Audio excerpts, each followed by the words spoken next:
runaway success of the HBO series based on the A Song of Ice and Fire novels by George R.R. Martin, the release of a Game of Thrones RPG was practically inevitable. Cyanide Studios' take on the franchise aims to recreate Westeros and the harsh principles that govern it. But is it worthy of the Iron Throne? With all due respect, I cannot answer that.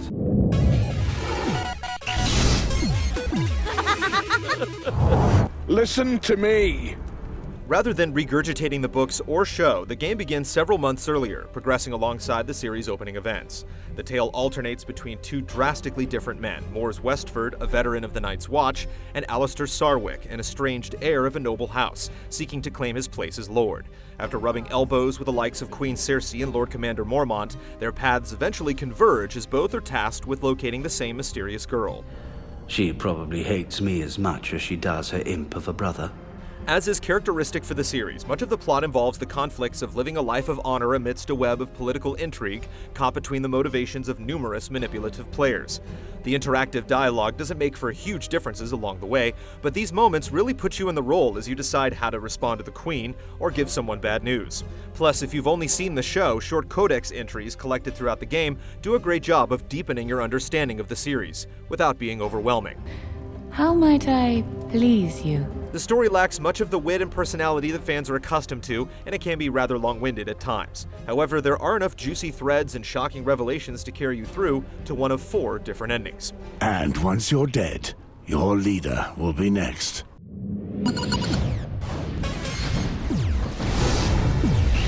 When I see a chance to earn a little coin, how can I pass it up?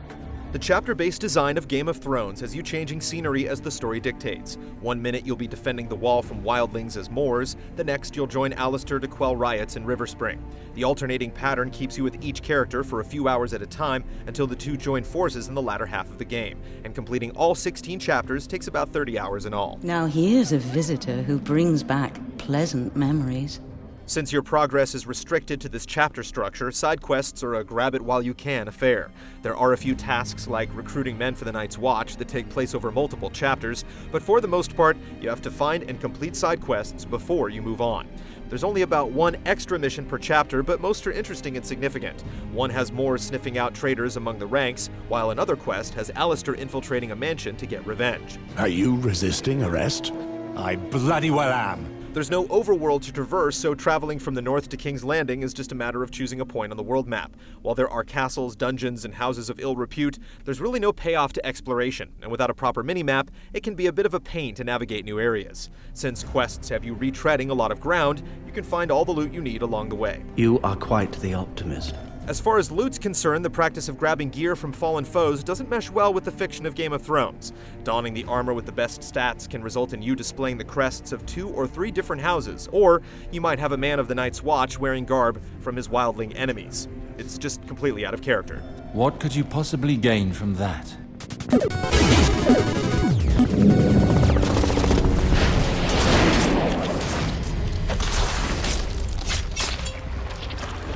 Combat in Game of Thrones is clumsy and unsatisfying. Using an active turn-based system, you select targets semi-automatically or with the crosspad and place up to 3 actions in queue. Hitting a shoulder button brings up a skill wheel to select moves, putting the fight into slow-mo to give you extra time, which results in much of the combat happening at this speed. Trying to move while attacks are in queue often creates confusion, and it can be difficult to read a situation when fighting large groups. Attempting to run out of range shows just how disconnected all of this is, as you can be killed by a sword swing from several feet away. Most skirmishes are essentially the same as you fight waves of nondescript soldiers. Strategy essentially boils down to choosing weapons effective against your opponent's armor and preventing the other guy from attacking by using skills to stun him or knock him down. Most of the variety comes from simply leveling up and acquiring more skills, and each character has a unique set of abilities. Mors can command his dog to attack, for instance, while Alistair can light enemies on fire. Don't worry, you'll be safe here. Outside of combat, Mor's talent as a skin changer allows you to go into first-person dog mode to follow scent trails and track individuals or find hidden items. There's also some bare-bones stealth gameplay as the dog can pounce on soldiers to rip out their throats, but the button mashing involved quickly grows tiresome.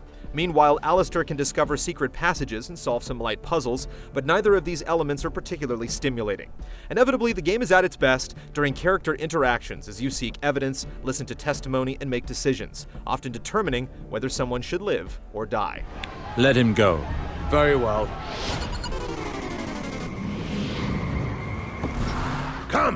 Come closer so that I may see your faces more clearly. If you had your heart set on taking in the sights of Westeros, the look of the game will be your biggest letdown. King's Landing seems like more of a sleepy village than a bustling city. Clothing textures are just a mess of pixels during conversations, stiff animation makes for comically bad street fights, and the crude lighting can make you do a double take at a blue dog or purple prostitute. There are some decent character designs, but on a technical level, the game is woefully outdated.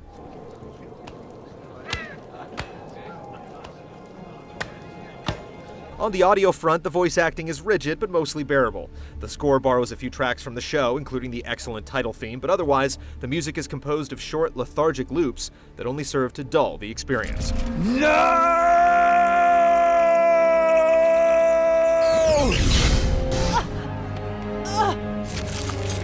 For those wanting to explore the wilds of Westeros, climb to the top of the wall, or engage in a thrilling battle with the direwolf, this Game of Thrones falls completely flat.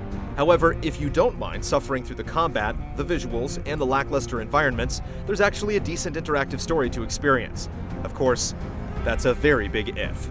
So when can we hope to see your completed masterpiece?